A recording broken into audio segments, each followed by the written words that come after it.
people visiting the doctor for fictitious ailments that they were convinced that they somehow had contracted.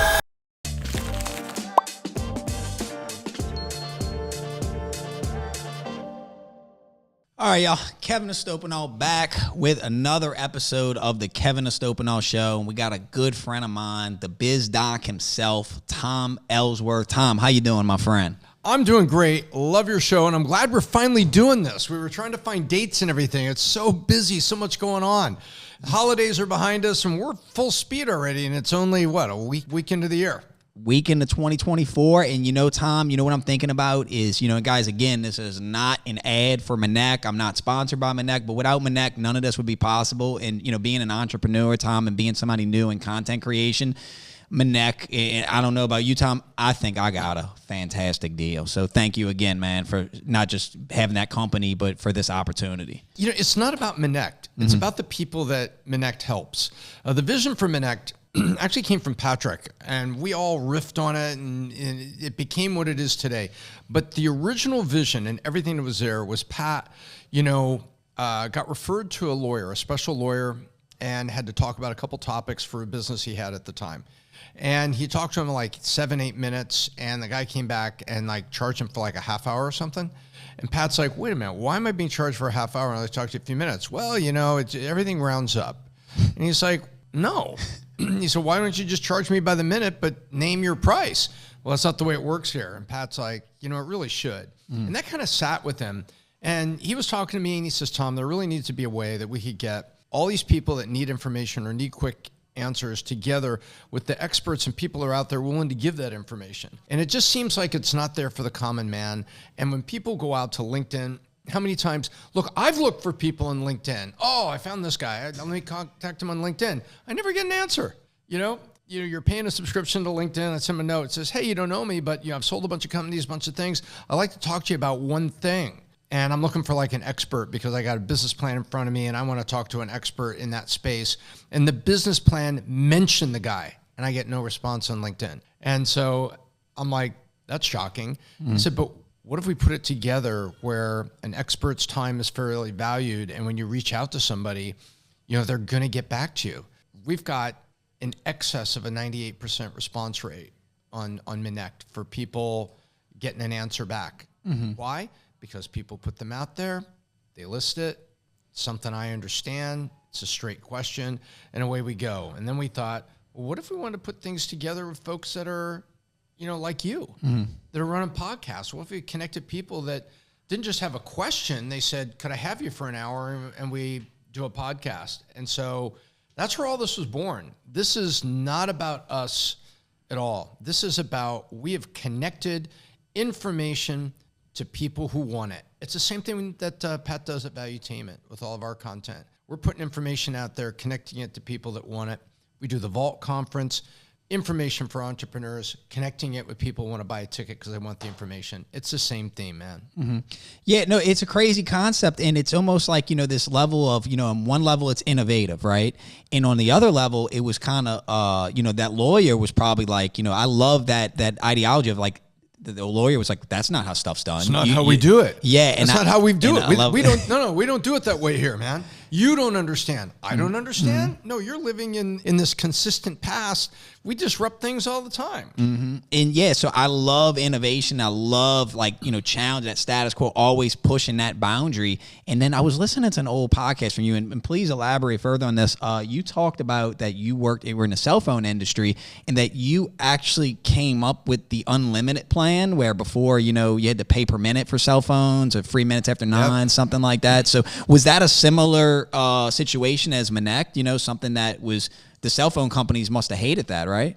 Well, yeah, it kind of was. So I was at Sprint, and I was working there, and I was one of the first people hired for the initial market launches. There was a bunch of people at Sprint headquarters in Kansas City that had been working hard, building cell sites, building out the new system. But I was one of the small team. I mean, there was only 4 or 5 of us that were in California for the launch of the first market, which was Fresno of all places. And here I was out there, and I was asking a question. I said, Sprint is a long distance company. And so I was curious, and I asked them about technology, and they were describing this thing they called sonnet rings, which is basically rings running around the United States that were transporting long distance. Oh, okay. And how much does it cost? And they're like, it's like nothing, man. It's like 1/100th of a cent per minute. It's all light, and it's just an amazing network. And they were advertising long distance at that time, saying, long distance so clear you could hear a pin drop. And I'm like, okay, well, if we're not just building one system here, here, and here, and there were companies out there, including AT&T, and back in the day, there was companies like AirTouch, Bell Atlantic Mobile, GTE MobileNet, and they didn't have every city. They had like 5 cities. So the monopoly game hadn't happened yet, where everybody started trading properties to get sets. That hadn't gone down yet, but Sprint was out there with licenses everywhere. The question was just how quickly could you launch them all and get them going? And I'm like, well, once all these are launched, why would I have roaming charges? If I went to any Sprint market, why wouldn't I just, be on my rate plan? I'm still with Sprint. And if you're telling me that it's 1/100th of a penny or something for a minute of talk to go from, Fresno to Sacramento, well, then why would there be roaming?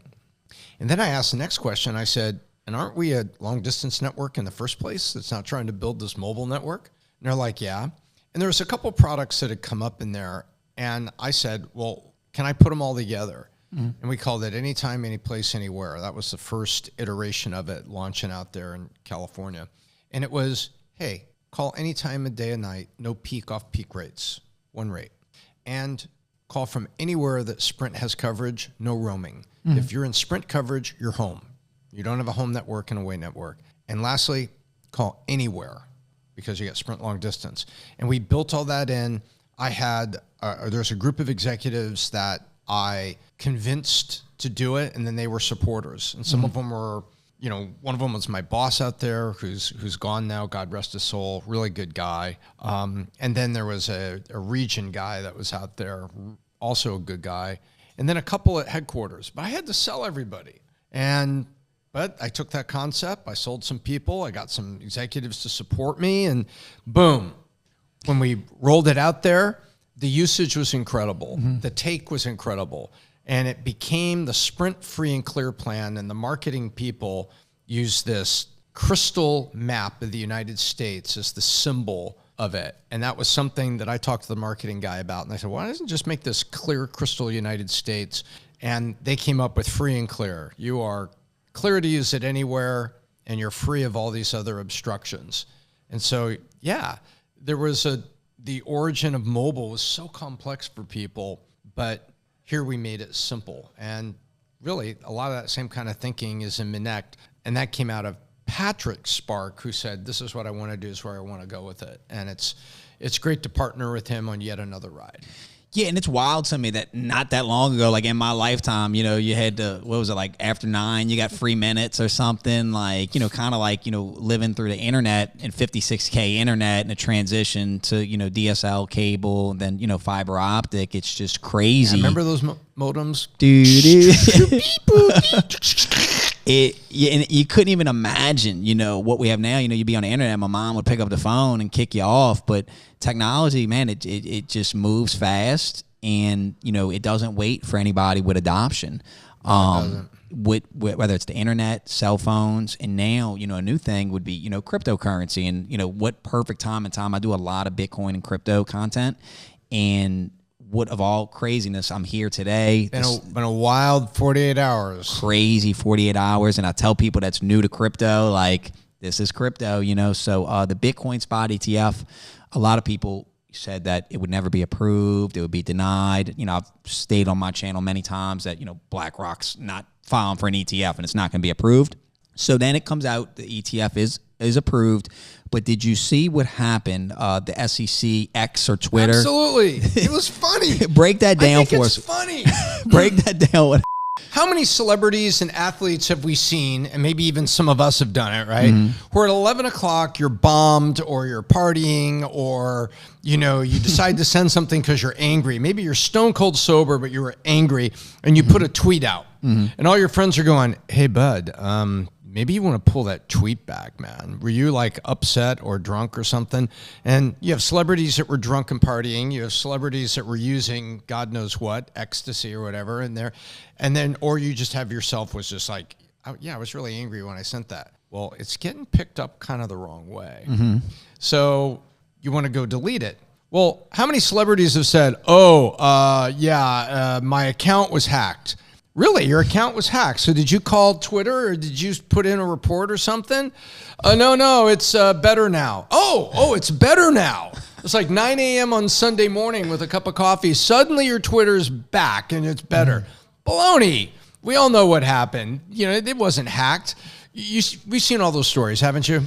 Yeah. Well, guess what? When the SEC comes out and says, we had a hack, an unauthorized person, and they even said at around 4 p.m., but it's better now. It's like, are you kidding me?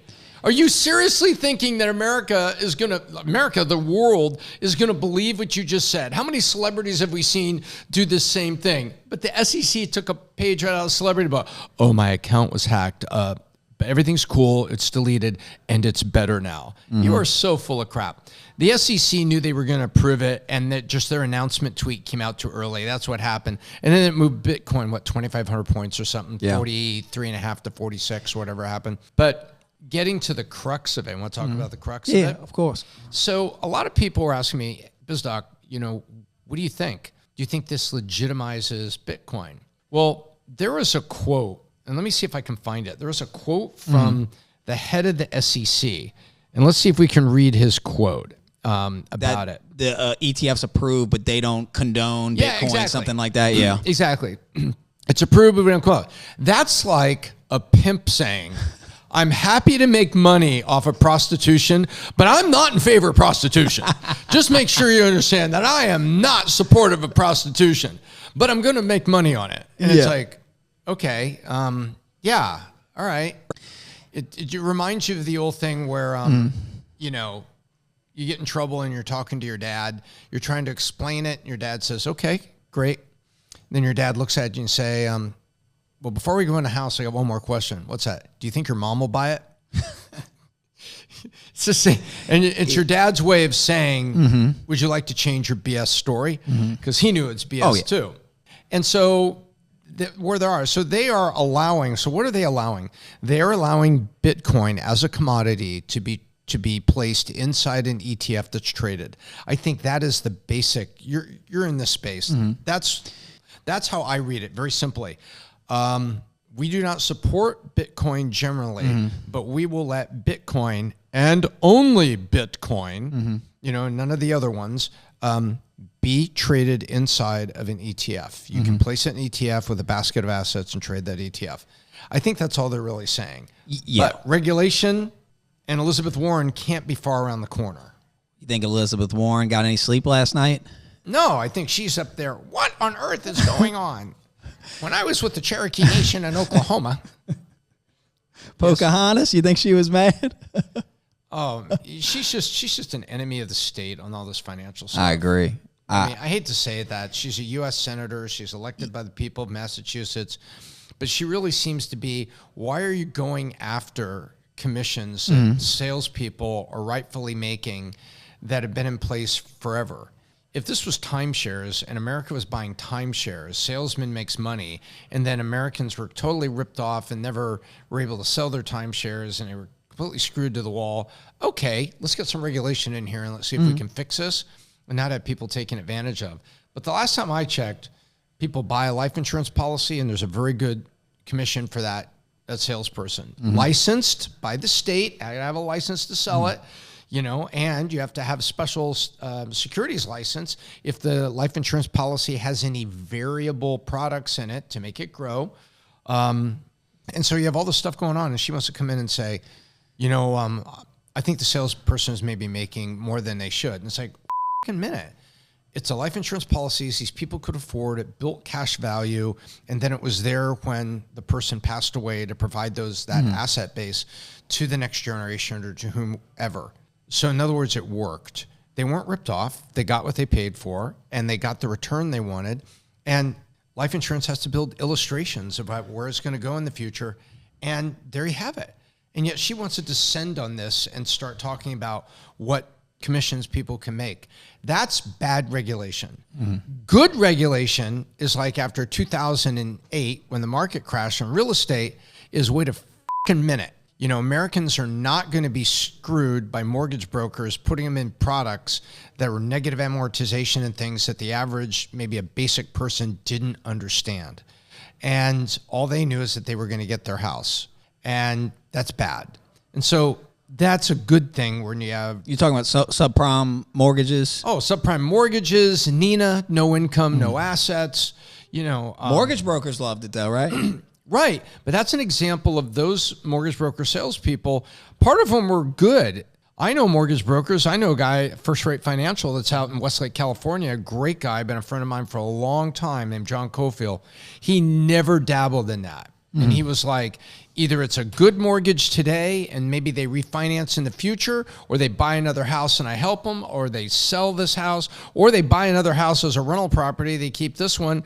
He says, I just want lifetime clients. And you don't get lifetime clients by making a one-time screw job. That's a good point. That's a great point. You know, and Tom, I don't know about you, but I don't feel protected by the SEC being in crypto after seeing what happened with Sam Bankman-Fried and FTX. I don't feel protected by Elizabeth Warren.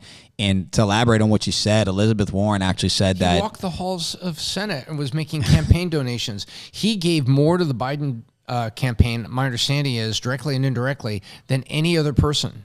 So you could argue that this economy is... more the responsibility of Sam Bankman-Fried, because he helped get Biden elected. So all of the fallout, you know, we got to put it his doorstep a little bit. He was the second largest donor to the Biden campaign. Do you know who the first is? No. George Soros. Okay, all right, that makes sense. Crazy. So Elizabeth Warren. He's going to jail. He's going to wear orange now. I hope so, man. I was just telling them. I kind of stopped following the story. It just had me so disgusted. No, he's going to get sentenced. He's going to get sentenced. He's going to go. Right? And one of two things is going to happen. He's so tight with people that he's going to get Epsteined, or he's just going to live a whole lot of years in prison and not make any noise when he farts.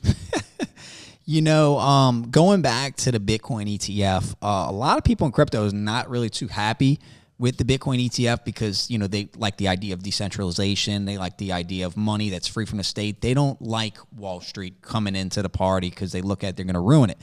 What's interesting about this asset that I've never really seen before is the fixed supply, in that these exchange traded funds, that these, whether it's BlackRock, Cathie Woods, and ARK Invest, they will have to literally buy the Bitcoin. And I don't know if are you too familiar with Bitcoin supply and what it gets mined 1/1,000,000th of a coin at a time. It's like fiat being on a gold standard. That's a good comparison. You know what I mean? You go back to history, that the gold has to be present to represent all of the current in circulation printed or virtual money. The printed money or the deposits that are represented by that money, the gold has to represent all of that. And that's what makes the value of the buying power of that dollar go up and down. Once upon a time it was, and we had a silver standard too. So I'm with you. The beauty of Bitcoin is, like a gold standard fiat, you know that the central bank can't just inflate its way somewhere else, can't print its way somewhere else. I guess the fear a lot of investors is that the government is going to stop this. And, you know, my argument's always been, if they were going to stop it, if they could stop it, they would have done it by now. Do you think that this Pandora doesn't go in the box and that this ETF is just one more milestone for Bitcoin? It's one more milestone. And you have people like Coinbase that play well. You got people that Kraken that supposedly play well. And so I kind of trust, as much as you can trust people you don't know. I can't say I trust. I can say I have hope and some third-party confidence in, like, Brian Armstrong. You know what Seems like one of the good guys, man. Yeah. And when I say third-party confidence, I don't know him. Yeah. I can't say, hey, he's a buddy and I trust him personally. But I look at it and I say, you know what? I like what he was saying about SBF. I was like what he was saying about the exchange that went down. You know who we're talking about. And they actually called him to get bailed out. And yeah, he seems like one of the good guys. You know, I look at it like, you know, BlackRock and a lot of the ETFs, they're using Coinbase as the custodian for their Bitcoin. And another milestone. I think the ETFs, obviously, historic news. I'm not too excited about Wall Street being in. I don't know what it's going to do. I was just telling them I got out of price predictions a long time ago, but I am excited for the Bitcoin halving, which is like not even 100 days away. Are you familiar with the Bitcoin halving and what's going to happen with that? Basically. Mm-hmm. Yeah. Do you think that'll be just another milestone? Do you think that we could see any type of price appreciation? Like, do you think there's going to be a demand? A lot of people think so. Do you think there's a demand? Like, I just think that at the institutional level, the hedge funds, people are looking for return. They're looking to get out of fiat into assets that appreciate. Do you think that, obviously, real estate's tried and true, stocks, index funds, but do you think that Bitcoin will be that hedge against inflation? Potentially, potentially. They're all looking for something to buy, something to sell, because they make a buck on it. Remember, Wall Street is not after the appreciation of your assets. They're after the transaction fee they can make on trading amongst those assets en route to trying to find you an appreciated future. So that's Wall Street's business model, right? Is transaction fees, and then at the big level is interest on products. So basically, you have to understand how they think. And so if they can make, recurring trading fees and others, and then, brokering loans and major deals and percents of deals, if they can make money on that, they'll do it. Whether it's, currency, precious metals, whatever it is. Anything they can make them transaction fees, and transaction fees, holding fees, all the stuff. Commissions. Yeah, exactly. Oh, they're gonna love Bitcoin, then, man. AUM. It's all about AUM, assets under management, and it doesn't say that they care about which assets. Yeah, and especially right now, did you see the inflation numbers that just came out, Tom? They were up a little bit. Yeah, we're not breaking 4, but we haven't got down to 3.2 yet. Bidenomics gonna kick in any day now, though, right? Oh yeah. Boy, gee. Tom, I was actually watching some older videos of you, and I found one from. I was young. I needed the money.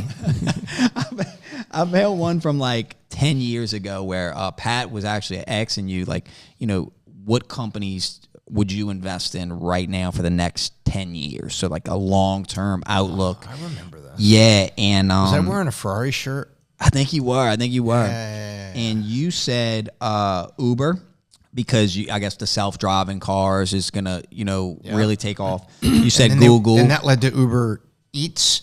And that's right. So Uber is fully established. So you said Google because data is the new oil. I guess data is the new, they're the largest, I believe, data storage center. So I'm assuming that's why. Plus the AI now, which that wasn't even really a thing when you made that video. Then the next one was interesting to me. I want you to elaborate on it. Somebody said Tesla, and you correct them. You said no, Elon, and you said more because of what he's doing in the solar aspect. Could you break down why you said that? So at the time, I've never seen, if you go look at an early case study I did on Tesla, this is back when I had my board and the brick wall. That was my little studio. And for case studies with the BizDoc. And what was very interesting about it was I saw Elon building a network of charging stations. And I said, wait a minute, the car is the razor, the charging station is the razor blade. And if he owns both, then the razor blades are more valuable. And I was right about that. Last year, you see right toward the end of last year, end of 23, see all the deals that were done? GM did a deal with Elon to change the connector in their cars, and so that your GM cars, you could use the Tesla supercharger stations. And Ford made the deal, and Nissan made a deal, and you look at all the companies that made deals with Elon. Why? Because you got to charge them. And Elon's got this huge thing. So I had the vision back then. I said, I think this guy's building the service station, and he's going to make a lot of money on the cars, but then the service station is going to be there. And I also saw that as a data play. That knowing how people are using, where they're going, what they're doing. So I was betting on Elon, much bigger than Tesla. There's a couple, I didn't see Neuralink coming, but Boring company too. but I was correcting people saying, no, it's all about Elon. Because I think he thinks like two steps, 3 steps way ahead, big steps. Way ahead. Another company, I think, anybody watching this will be obvious, Amazon. But, maybe 7 years ago when that video came out, that might have been. But, and then you said. Well, now look how big they are. They're threatening Netflix. They're threatening Google. ESPN, maybe. They're got NFL Google games. For storage. They're threatening Microsoft for storage. They have an AI play. They've had voice activated devices like Alexa forever. Books, everything. Then you said, this one isn't in a company, you said a segment, which is online education. And I guess what you meant was the ability, like, let's say if I want to be a video editor, I can just go online and take, instead of going to a traditional 4-year school where I have 2 or 3 classes in video editing, I can go specifically on a site and pay for just that education. Is that what you meant by the online education? Yeah, online education I felt was something that was coming that could disrupt traditional colleges. What I didn't realize was traditional colleges are going to do a great job of disrupting themselves. Like at 3 Ivy Leagues to go in front of Congress and sound like complete fools when we're talking about the persecution of people groups, and you can't give a straight answer that says, I don't care who you are. If you come out discriminatorily threatening harm or impugning the rights of another group, you're off my campus. That's the answer. And you don't have to say Israel, you don't have to say Palestine, you don't have to say, anything. You don't have to debate a 3-state solution, where you've got the Arab states, Palestine and Israel. You've got nothing like that, right? Nothing like that has to be said. You just need to look people in the eye and say, look, I'm not going to tolerate it from anybody. And so it's so funny, the Ivy League basically, Yeah, Vinny was saying, so you had a little experience with some picking colleges. Said your daughter was how's been that experience? Well, we went to a college, and the college we went to had a very typical thing where you go in, you register in advance, you go check in with people. Hi, I'm here with my daughter. And then you go in and we sit down with a bunch of other parents. There's like 30 other parents, 30 other kids, and there's some siblings that are there with them. So it's a pretty good sized thing. It's like 75 people, 80 people in the room. And this guy comes to the front and starts saying, welcome to the university. There's so much here. We're going to go on a tour today. We're going to take you all the way around like this. We'll be done at about this time. Ask me any questions along the way. We're here for you to see. So I'm going to take you past, the engineering school, the med school, all these places as we walk around there, as well as pointing out the sites and the facilities that make up all the features that your child's going to enjoy here. But first, I want to point out that we are 100% inclusive, and we're connected to a hospital. Our med school connects to the hospital next door, and part of the benefits here, we can facilitate gender transition surgeries. And I'm like, wait a minute. They were telling you this like it was a selling point, like you were supposed to get excited. It's like it's part of the brochure I'm going to be all excited about. And, this goes on for about 4 minutes of him describing this. So what started out as a very nice, typical little intro. What are we going to do today? Where's the tour going to go? Ask me any questions. You're here to find out if this is the place you want to be dropping $50,000 a year to send your son or daughter to school. So I'm like, okay. He goes off like that. And this woman in front of us, she turns around as this is going on, looking around, and she looks at me, and I see she's got bug eyes, and I look at her kind of like this, like, damn, without saying damn, just like, damn. So she knew how I felt, and she goes, what is this shit? And we get ready to go, and there's another parent that sits there and goes, can we get back to just show me your damn college anytime? Anytime you're ready, can we just get back to show me your damn college? And there was a lot of murmuring there from people that are like, hey, you're straight, gay, whatever, you come here to school. But this whole trans thing and this whole, gender transition thing was kind of early on. And now we can see the damage, and now we can see what was going on. And are there people that think they're trans? Sure there are, right? But big debates got had about it, including, you're talking about a very small percent, and you're making it seem like you're selling that selling point to like 90%. And it's like, no. The answer is, hey, welcome to the college, blah, blah, blah, blah, blah, blah, blah. And by the way, we are a very inclusive organization. We have all kinds of counseling services, all kinds of student health services, whatever it is that you need or you encounter when you're here on your student journey, or if there's some things connected to your life journey, maybe say it like that. We're here to support you through any of that. That's all you got to say. But instead you lead with it and you linger on it and you make it this long point, and it's like, wait, so for $50,000 a year, son or daughter can come home with gender reassignment surgery and a degree in philosophy. Now, if that son or daughter, an adult, is making a choice, I don't necessarily agree with the choice. I think they need to understand why they're feeling the way they feel. When did it start? Is some trauma involved? Is anything, because, and by the way, isn't it interesting that a lot of the people that are trans are talking about, being, multi-gender, whatever it is. When you get to talking to them, it's really been sad to me to hear how many have gone through some sort of major trauma. And it's like, wait a minute, then are you sure you're trans? Or do you need some help healing through this? And you know what, man? How do we prosecute the uncle that hurt you? Mm-hmm.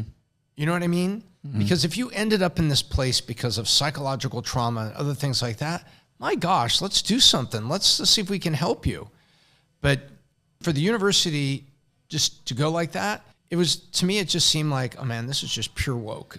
You're just so uninformed woke. Yeah, it seems to be, a level is literally indoctrination. It is indoctrination. I'll watch the videos where, they'll go to the colleges and be like, they'll ask the students on video, like, what is a woman? And the students, I'm like, man, you're paying how much? And they can't answer it. They literally cannot answer it, or they have an answer that doesn't even make sense. So let me ask you this. Why do you think... You're born with these organs. You're born with these chromosomes. That's it. It's pretty simple. There's male and female. That's it. If you want to call yourself something else and make green hair and call yourself by whatever you want, we'll figure that out. But what organs were you born with? The physical organs, and what do your chromosomes say? Okay, there you have it.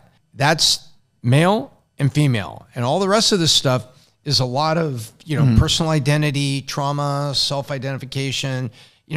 Okay, I'm not in that position, but I can say there's an awful lot of people who've been in that position, and why can't we give them a little bit of help? Or give them a listening ear and see where this started, A bigger question I have for you, Tom, is, we obviously seeing it, in a lot, it's a main topic, like not just on universities, everywhere. If this was, we're all a human species, if this was such an issue, then why wouldn't we be seeing this issue in Mexico, in China, in Russia? It seems to just be an American thing, which would make you think that perhaps this ideology is being, like you just went through it, indoctrinated. These ideas are being put into these kids' heads. Exactly. And, but I believe, Tom, it's a free country. If you want to do that, I'm not for it. But if you can be whatever you want to be, if you want to, now, I don't think that I should be forced to use someone's pronouns, just like I can't force you to use a verb. I can't force you to use an adjective. You see, it's the same concept. But why do you think it's not happening in other countries? So I'll take you back. In the 1960s and 70s, soap operas ran all afternoon. And at the time, the traditions in the United States was there was a lot of homemakers. So a lot of moms were at home. We call them housewives. Now, supposedly that's a bad word, it's homemaker, whatever it is. But they were an important part of society. They're raising kids, maintaining a home. I mean, my gosh, they need awards that I cannot even describe for what they did for this country and for their families and for society and all of community. And they would watch soap operas in the afternoon. Soap operas were sponsored by soap. We go back in the day. Detergents was not pharmaceuticals, were the number one advertisers of the day. So detergents and soaps for your laundry and everything like that. Okay, great. So they call them soap operas. All right. Well, every now and then they'd be on a soap opera, would invent like a disease or something that this poor character has got.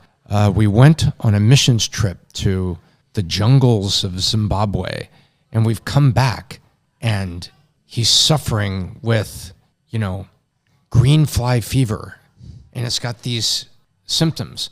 Did you know, and this is fact, you can Google this and look it up, people would suddenly be talking in their community about this disease, and you would have more than one individual, remember, power of suggestion, thinking that they have all the symptoms and going to a doctor and asking about green fly fever and sometimes these exotic names. And the doctors would be like, excuse me? Wait. What the hell did you just say? Oh, maybe this, and these are symptoms. Where'd you hear about this? Well, and I was talking to my wife, and maybe it's this. Where did your wife hear about this? Oh, I saw it on the soap opera. And it showed clear evidence that the power of suggestion created people visiting the doctor for fictitious ailments that they were convinced that they somehow had contracted. Mm-hmm. Ladies and gentlemen, I rest my case. Now we're in a new world where we're just through the power of suggestions, we're causing people among us to think, well, I'm confused. Sometimes I'm sad. Sometimes I don't know what I'm going to do in life. Sometimes here. And I'm like, you don't have an ailment. You're an effing teenager, and you need your aunts and uncles and cousins and family just to put an arm around you and say, hey, chill a little bit. You know what? You're going to grow out of puberty, and and your zits and your confusion and all that are going to go away, and you're going to figure out what you're going to do in this life. And maybe you're going to be, in the military. Maybe you're going to go to trade school, and maybe you're going to go to college. But you know what? There's nothing wrong with you. You're okay. And if you're feeling a little lonely, you're feeling a little down, you're feeling a little frustrated, you're feeling a little isolated, you're feeling a little bullied, let's make sure people aren't bullying you, but there's nothing wrong with you, man. You need a few friends, and you need a listening ear, and you need a community of family around you that says, I love you for who you are. Chill a minute. Instead, kids come in and they said, Mom, I think I might be a cat. And then a certain percent of people saying, well, I can't judge you. Maybe you're a cat. And it's like, wait a minute. You're the parent. Do you have any idea how potentially damaging this could be to be going along with this crap? Well, in California, they're saying that if you don't go along with it, these counselors are saying that, listen, Tom, if you don't support your kid in this transition, they might kill themselves. So, like, for a parent that's not understanding what you're saying, is they're putting like, well, if I don't go along with them being a cat or whatever, I don't want my kid to kill themselves. So I can see the dilemma, but like you said, it's clearly an ideology that this isn't just happening organically or naturally. And no, it's rampant liberalism on the left that basically they start out with a good intention. Everybody can freely choose who they are and don't judge them for it. But that goes over a waterfall when it becomes any and everything. And and we need a few aunts, uncles, and parents, not to just give a kid a little tuft on the top of the head, donk, hey, get your head out of your ass. No, it's sit down, hang on a second. You know what? That doesn't sound quite right. And I'm just going to tell you it doesn't sound right. But yes, but you know what? I love you and I want to hear you out. When did this start? What's going on here? And then you find out you just have a confused teenagers not having any success with girls. Okay. Or you have a confused teenager who feels that she's not attractive, or she can't seem to lose weight, or mom's big or dad's big and she can't seem to lose weight.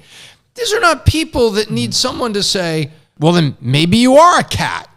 That's not helping. Yeah. No, it's not healthy at all. It's maybe you need someone to say, hang on a second.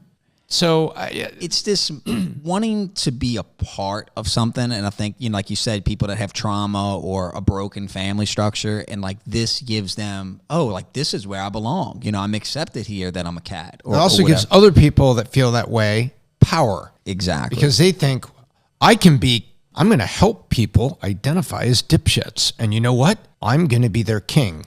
Great.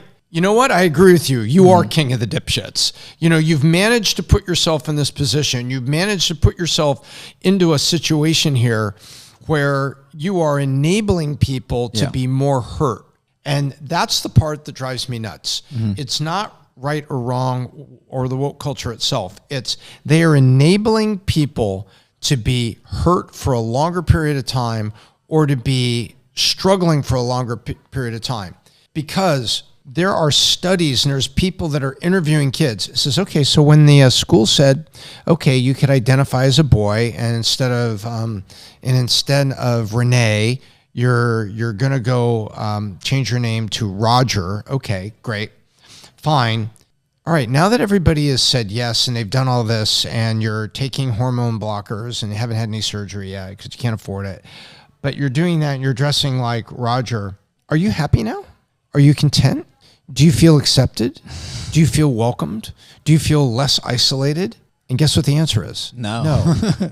No. But the reason it's no is because what they're going to say is it's because of transphobes, or, it's people bullying them. That is the logic they'll use. But I mean, at the end of the day, all I'm saying is, if you want to get an irreversible surgery, hey, it's a free country. I can't stop you from doing it. Let's make it where you got to be 18.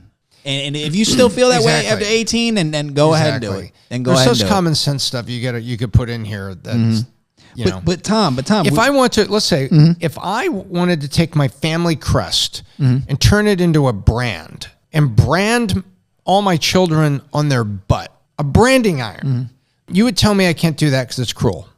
Why is this other physical manipulation any different? That's a good point.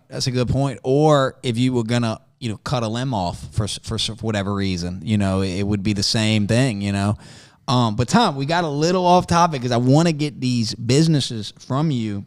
So the 5 that you said about almost 10 years ago, companies you would invest in for the next 10 years was, Uber, Google, Elon, Amazon, and online education. I'd say if you were an investor and you invested in these companies, you probably did pretty well in the last 7 years. But would you, now let's make a new list for the next 10 years. Okay.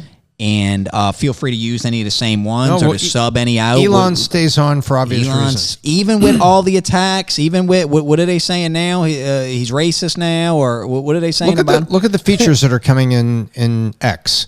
X is just going to get better, and at some point in time, he's going to take it public, and we're going to see advertisers come back for a simple reason. He would take it back public after bringing it private? Yeah, I think so. At some point in time, someday. What would be the benefit of that, just for money reasons? No, I think there can be a time where it's completely been transformed into a new everything thing. And you see today he announced peer-to-peer. Like what's going to be like a phone. Does that sound a little like PayPal to you? Well, that was his. Sounds a little bit like Venmo, like the first step of PayPal. That was his original vision, though, of PayPal, was to create an everything app that were all your banking and everything. So I can't even. Can you? So imagine? number one, I'll keep Elon on for all those reasons. Number one, I'll keep Elon on. Now, number 2, I go with NVIDIA, and that's on my list. And then I probably don't have Google on, but I do have Microsoft, because I think Microsoft has completely transformed itself. Wait. So Microsoft's taking Google's spot on this list? Yeah. Wow. So Google's out? Yeah, they laid off 500 people today and a few things. Yeah, I tend to think if I'm going to my next 5 for the future, I'm going to go Elon, I'm going to go NVIDIA, and I'm going to put Microsoft on that list.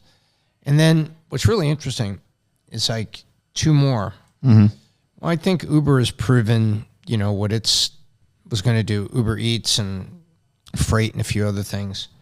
When you look at the things that are going to be disrupt us going forward, I believe in education. I believe it's going to be there, but I believe I'm sort of online education. I'm going to call it alternative education. And I think Minect is part of alternative education.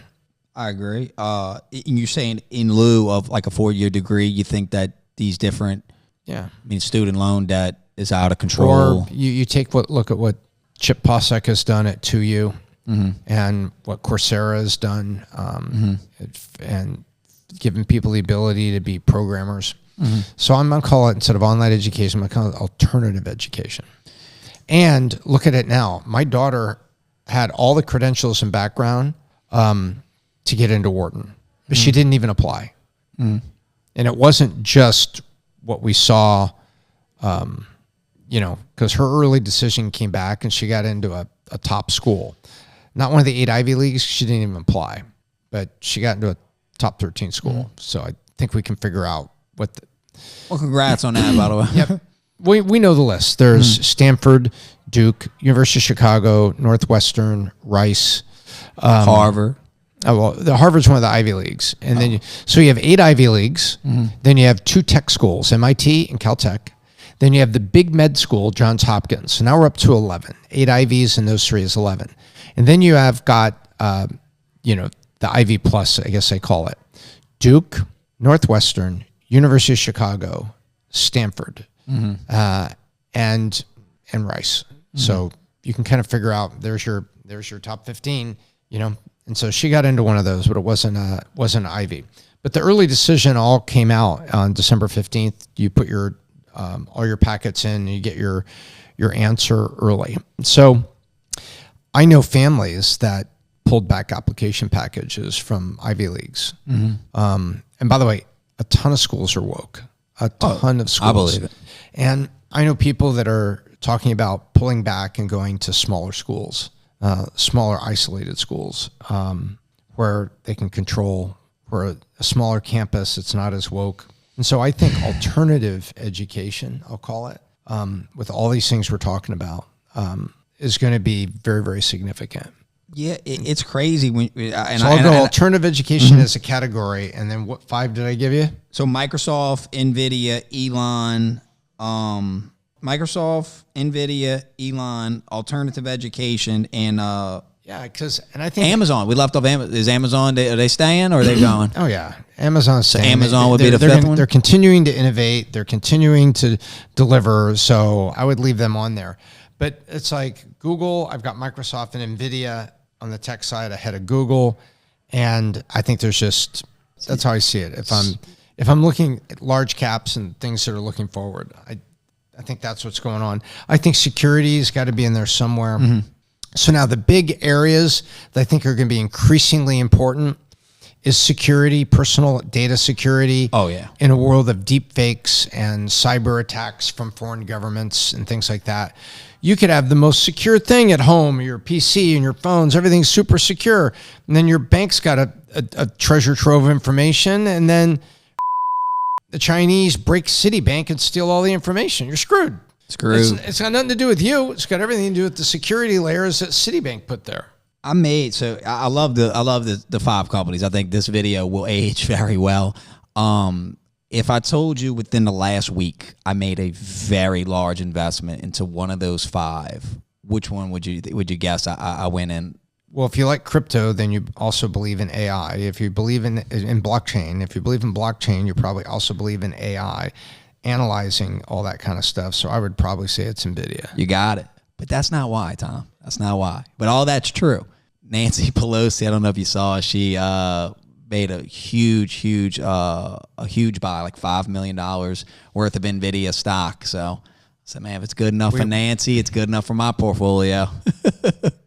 But yeah, all the AI she knows stuff. Who's going to be in the hearing room. Yeah, all the AI stuff, but mainly, I look at semiconductors. I look at these chips, these graphics cards. I look at them as commodities the same way we'd look at oil, because you're going to need tech and chips for all these crypto miners, for all this crazy AI stuff. Now, Tom, we got a couple more minutes, and I want to ask you, you did a business case study on Toast point of sale systems.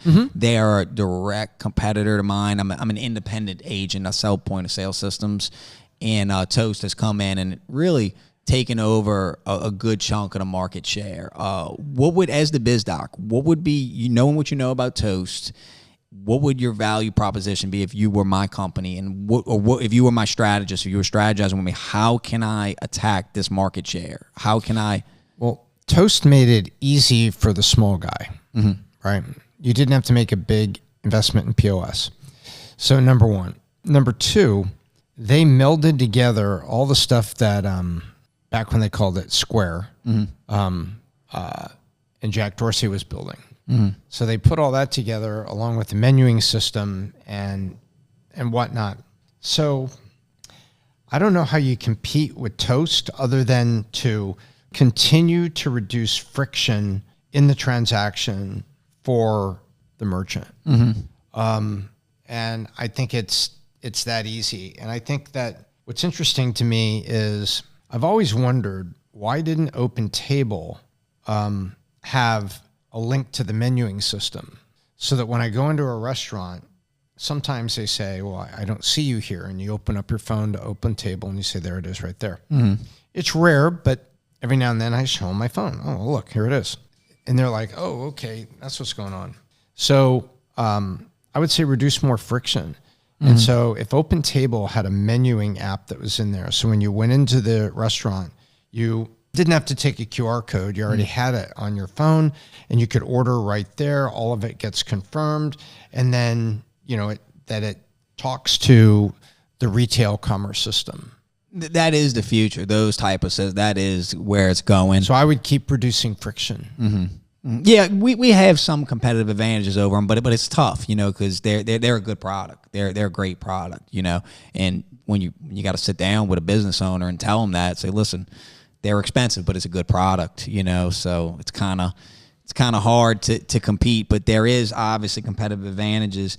Now, Tom, before we get out of here, I do want to ask you this, for maybe like the younger audience watching this, like the American dream, life, liberty, the pursuit of happiness. Do you think is the American dream still alive? Is it still possible to the average person? I cussed a couple times. Is that going to be upsetting? That's all good, bro. If they look at it, anything we talk about, Vinny cuss? Oh. Okay. No. He was actually pretty well behaved though, but no, it was awesome. Yeah. He must have been fed recently. But anyway, so yeah, I believe the American dream is still available, and is still here. And the reason is because we are still the best place on earth to live. We still have liberty. We still have freedom. People may say, oh no, it's being taken away. It's still there. We are not, what is the Uyghurs? The Uyghurs that are in China that, you get censored for breakfast and get your ass kicked for lunch. So we do not have that here yet. When people talk about hardship from our government, there's some things going down here that are bad. But you know what? We do not have it like other countries. We still have freedom. We still have free enterprise. We still have the ability to do it. There's a lot of hassles with it. There's a lot of struggles with it, but we still have it. As long as we still have it, then the American dream is still alive, that you can go do something, be something, figure it out. It may be difficult. It may suck trying to get there. The government may not, be as friendly. They have regulation and taxation, but you know what? You can still get there. And so I would say the American dream is not dead. Giving up is what's dead. If you give up, you're dead. I agree 100%. I do think it is harder, for the younger generation. Buying a house has become more unaffordable. Inflation, so I do think it is a little harder, but I agree 100% that the American dream, it'll always be here as long as the country exists. It'll always be here. They can never take that away from us. And I'll give you a prediction. When we can get into people's mind that to rent or lease gives you the ultimate control in a transaction, because it gives you the flexibility to go anywhere you want, anytime you want, and to relocate to whatever part of this country gives you the best opportunity without the complication of selling a house.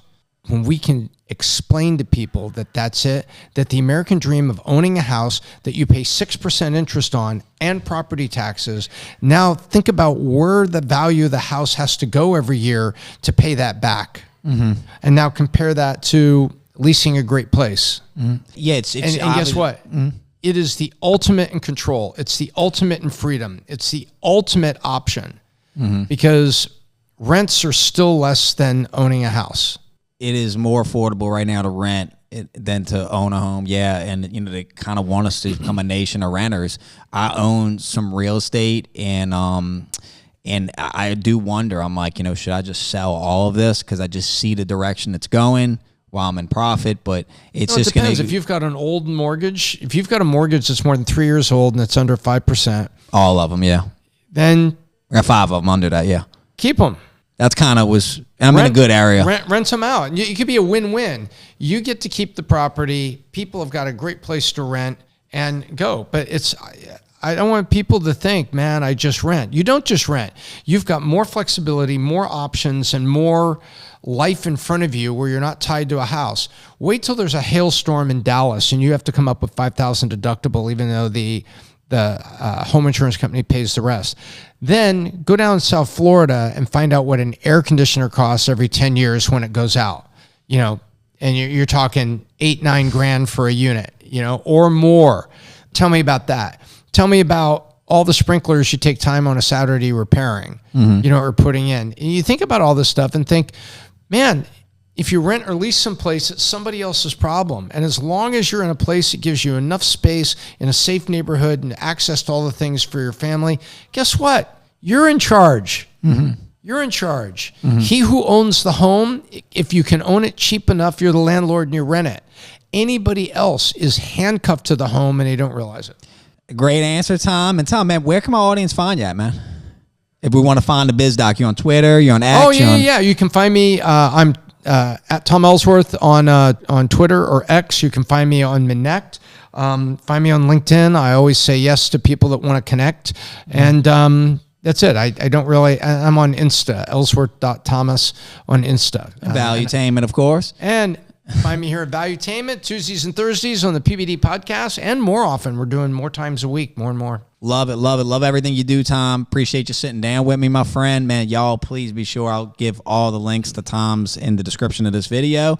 Make sure to like, comment, subscribe, and we are out, y'all. Peace. My name is Tom Ellsworth, the Biz Doc, and I hope I left you better than I found you. And thank you for giving me a place to try and do that. Thank y'all so much for watching this podcast with my boy, the Biz Doc, Tom Ellsworth. I really hope y'all enjoyed this episode. If you like content like this and you want to see more awesome interviews about these topics, man, please like, comment, subscribe. Anyway, y'all, we are out. Peace.